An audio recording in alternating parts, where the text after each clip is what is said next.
춘천 의암호에서 배가 뒤집힌 사고로 5명이 희생된 지도 한 달이 지났습니다. 실종된 한 명의 노동자는 아직 찾지 못하고 있습니다. 최근 시청은 떠내려간 수초섬을 옮기는 작업을 했는데 아직 불안한 주민들은 왜 또 위험하게 지금 하냐고 말합니다. 오늘 밀착 카메라는 이런 인공 수초섬들을 둘러봤습니다. 효과는 있는지 또 어떻게 하면 안전하게 관리할 수 있을지 서효정 기자가 전해드립니다. 북한강 상류 지역입니다. 수상 스포츠를 즐기는 사람들 사이로 소방마크를 단 배가 천천히 움직입니다. 인공수초섬을 고정시키려다 실종된 마지막 노동자를 찾고 있습니다. 약간 좀 장점이 있을 수 있다고 하시더라고요. 아무래도 이제 보는 눈들이 더 많아지니까.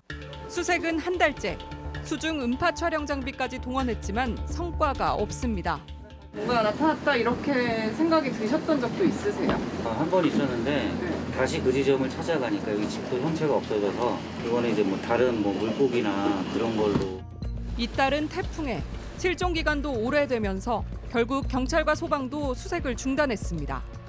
최근 인터넷상에 이런 사진이 올라와서 논란이 됐습니다. 사고가 났던 인공수초섬을 옮기는 작업인데요. 현장에 와봤더니 인공수초섬을 이렇게 쌓아놓고 천막을 덮어놨습니다.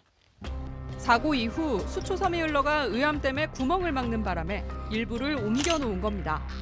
주민들의 심정도 복잡합니다. 여기 많이 다녀요. 저것 때문에 사람이 많이 죽었네, 어쩌네. 하는 사람도 많죠. 다시 설치하지도 못하고 버리지도 못하는 상황. 경찰 조나 이런 거 따라가고 그래야 돼. 인공수초섬은 매트 위에 수생식물을 심는 겁니다. 호수를 맑게 하고 생태 자원을 풍족하게 한다고 알려져 있습니다. 2000년 팔당호를 시작으로 2013년에 대청호, 2017년에 충주호 등 전국에 20개가 넘는 걸로 추정됩니다. 이곳은 충주시에서 조성한 인공수초섬입니다. 호수 위에 매트를 깔고 그 위에다 달뿌리풀이나 갯버들 같은 이 수생 식물들을 심어놨는데요. 여기서 보면 그냥 풀같이 보이지만 내려다보면 좀 모습이 다르다고 합니다. 지난 2017년 신경림 시인의 별을 찾아서라는 시를 모티브로 10억을 들여 별 모양으로 만들었습니다. 관광객 유치도 기대했습니다. 하지만 정작 관광객들은 모릅니다.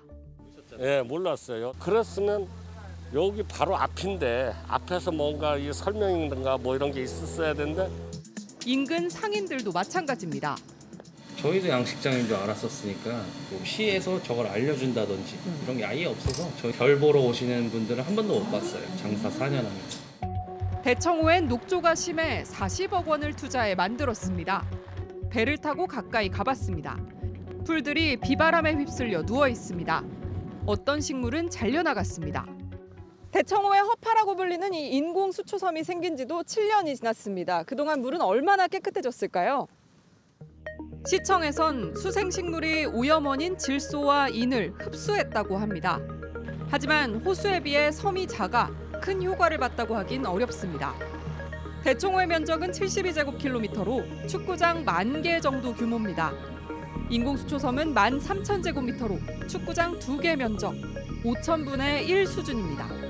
충주호의 경우도 비슷합니다. 엄청 넓잖아요, 충주호가. 그 대비 수초섬은 진짜 다니까 효과가 그렇게 크지 않을 거라고 하면 된다고요. 주민들도 물음표를 답니다. 뭐 하는데 45이 들어가면 그거보다 차라리 이제 배가 돌아다니는 게 더 나은. 여기 이제 순환을 시켜줘요. 수초섬이 인공적으로 할 수 있는 수질 개선 사업 중 가장 최선이라는 의견도 있습니다. 원래는 유입되는 걸 차단해야죠. 우리나라는 방류수 수질 기준이 좀 느슨해요. 높일 수 있냐? 못 높이잖아요. 그럼 지금 이 시스템 안에서는 가용한 것들이 뭐냐? 그런 옵션 중에 하나로 인공수초섬도 쓰이는 거고. 하지만 보완할 점이 많습니다. 호우나 수문 개방 등의 상황에서 제대로 된 안전 지침이 없고 민관이 함께 하다 보니 고정 작업 등 관리를 위한 감독 주체가 명확하지 않습니다. 일종의 이제 전시선 행성에 훨씬 더 가깝다. 눈에 보이는 가시적인 성과물인 거고 물론 없는 것보다는 낫겠지만 훨씬 더 그 목적성에 맞추려면 훨씬 더 규모가 커야 되는 거고. 환경부 문의 결과 인공수초섬 조성에 들어간 돈은 최근 5년 동안 최소 60억 원입니다. 춘천의 상징이 될 계획이었던 이 하트섬은 5명의 피해자가 발생한 이후 애물단지로 전락했습니다. 물을 깨끗하게 하려는 취지에는 누구나 공감합니다. 하지만 설치부터 관리까지 인력의 안전을 고려하지 않는다면 언제든 흉기가 될 수 있지 않을까요? 밀착 카메라 서유정입니다.